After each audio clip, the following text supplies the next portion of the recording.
Okay, so I just want to show the the OCD fluorescent 8-foot bulbs, okay, or tubes.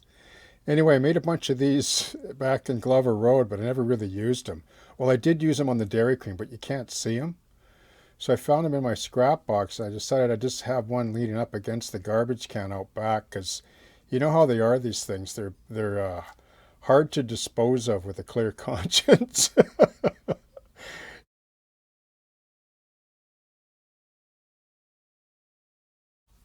Okay, how's everybody doing?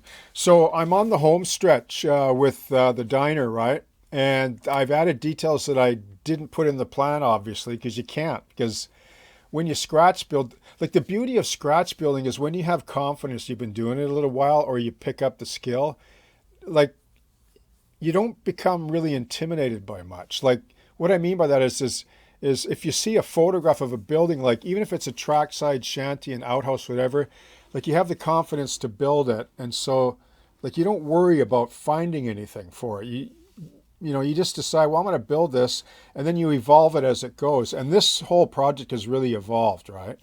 Because initially, like this was the idea, like to the left of this pencil here. Like that was what, like that's the inspiration from the painting, right?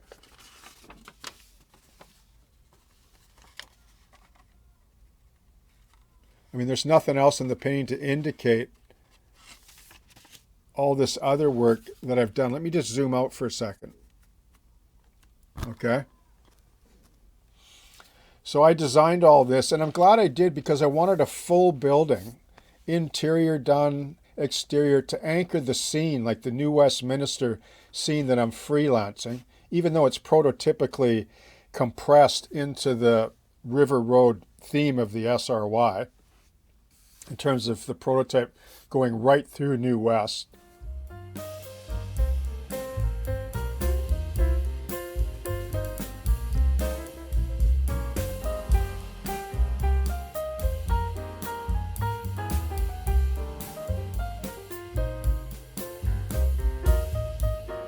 Past buildings like this. But I wanted to add a few extra things. Like, you know how it is when you're having fun with a build and it's going well and you just don't want to leave too much out. I mean, you could OCD on the thing all day long, I'm sure. Like, I haven't done the interior yet. Like, I'm not going to touch this right now in this series because it's just gone on long enough and there's a couple episodes left. And I want to get to final so I can get on to some other projects, which I'll talk about later. But I'm really happy with the way it's turning out. So this here, so I added a little extra sidewalk here. In hindsight, let me point out that I'm glad I did because I want to put a bicycle here and a wooden crate here with some bottles in it.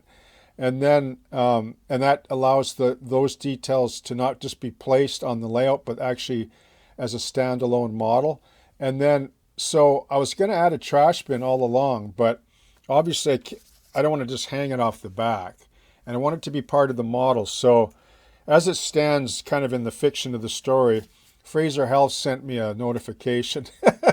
They sent down their committee and said, you must have a concrete pad where your trash bin is, right? I said, okay, so I'm going to add this in, right? I'll just weld that in and scrape the paint away. And that way I can mount this and create a little vignette that's fixed to the model as a standalone. And then it's funny, they overlooked the drain pipe though, draining off into the foundation of the building. I mean, who knows how long that's been going on. But I'm sure there's a fix for that down the road. But in the meantime, that's what it is. And then just quickly, I added a step right here. They got on me about that. It was too far, like it didn't meet code. The drop was too high. So it was too risky for injury or lawsuits and everything because my insurance is so high for liability as it is. So I did that. And then they also, somebody mentioned, you should have a yellow line here. Okay, so yeah, we're almost there. We're getting close, okay? And I'll be showing you all that probably in the next episode or so when I close out on the diner final, okay?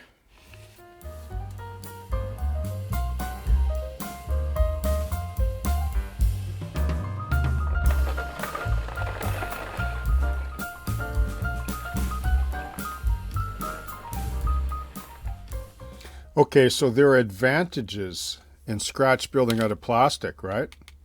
Isn't there?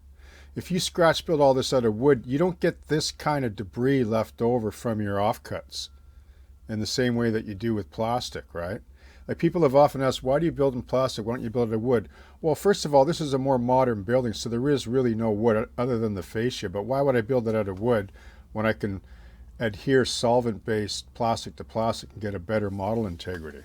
There's nothing wrong with wood. Wood is totally applicable, but in the modern era, it's just not used that much for building structures that are going to show on the exterior. And when you build with plastic, this is one of the dividends or one of the fringe benefits that you get as you're building. You save all your offcuts when you make extras and debris and like this is only a few here. Like here's an example. Like here's a bunch of fluorescent light fixtures that I made for the Dairy Queen on Glover Road. I made a whole pile of them, and like you can't really see them on the DQ, but they're up underneath, you know, and right. So there's something right there. 8-foot fluorescent lamps. There's a piece of a ladder, some drilled out bar, a tube from telephone poles, signposts for the highway railings, a plank that's distressed and weathered, some little curlies that come off. And then, furthermore, there's all this here that I haven't used. Watch. And you can put this down with matte medium, but look at all this diversified debris. All from offcuts from plastic, not wood. You can't get this with wood because it'll all be fuzzy and sawdust, right? Not distinct little objects. So that's one of the advantages of scratch building in plastic over a long period when you save all your debris, right? And the diversity of detail that you can create from it. Here's some more. Plastic dust, I call it. Mixed colored pieces as well, offcuts that I save. When you sweep up your bench at the end of a build week, etc. Okay, so that's the advantage of scratch building in plastic when you want to add refuse, debris of such a diverse nature that you could normally not create in one sitting without a long process of scratch building and saving all your little particles, okay?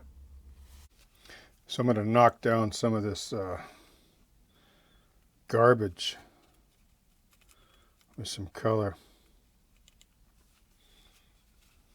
Whoever thought I'd be painting garbage, my goodness. Anyway, this will help break down that, you know, just the white plasticky look. So just some different colors, stone, yellow, ochre.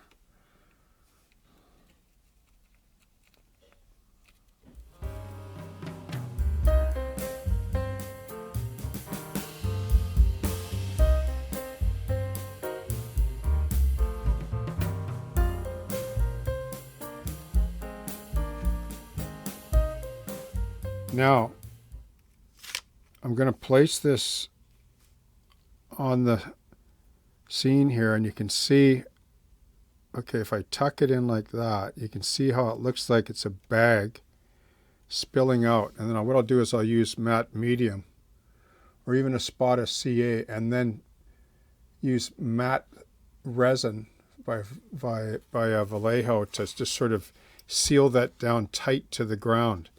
See, just like little details can have a really big impact if they look like they have weight. Remember how I talked a ways back about pinning down ties and rail, like with a pin, and then soak it with matte medium so it holds it down tight to the ground.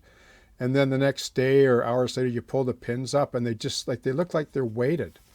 Those little things I think a lot of people overlook, like the maybe intermediate modeler. And those are the little details that really make a scene become believable when everything's in contact with the ground. Okay, so let me just show you this sort of garbage palette. Okay, so these are the little garbage piles that I made from tissue paper, and I just threw washes, muted washes, white, earth, and then the dark green with gloss for the garbage bags that you can pile on top of it or whatever. Okay, that's all you really need, I think, in HO scale.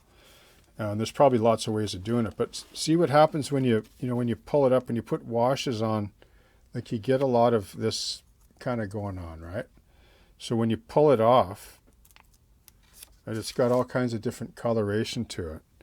So what I'm going to do with this particular bin here is I'm just going to stuff some of that in there and just build some up, right?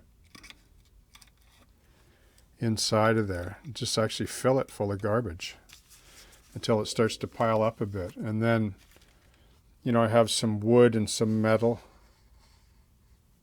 here that'll have a plank sticking out or whatever, that kind of thing. It's all plastic, right? Except for the garbage, of course, it's tissue paper.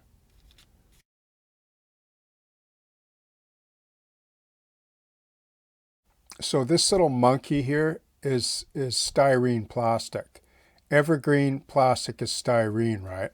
So you can see how I scraped off this can because it's made of evergreen plastic as well. So I just scrape off the paint, and then I'm going to paint this monkey once it's in place, but I want to weld him to the can.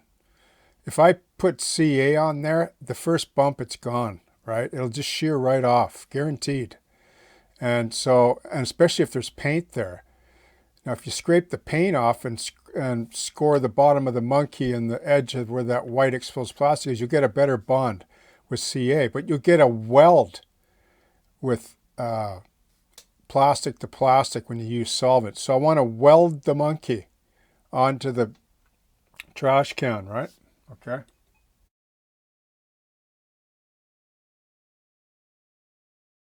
See this guy? Okay, so he's going to go inside the door there, but I carefully drilled a hole and inserted a brass rod, see?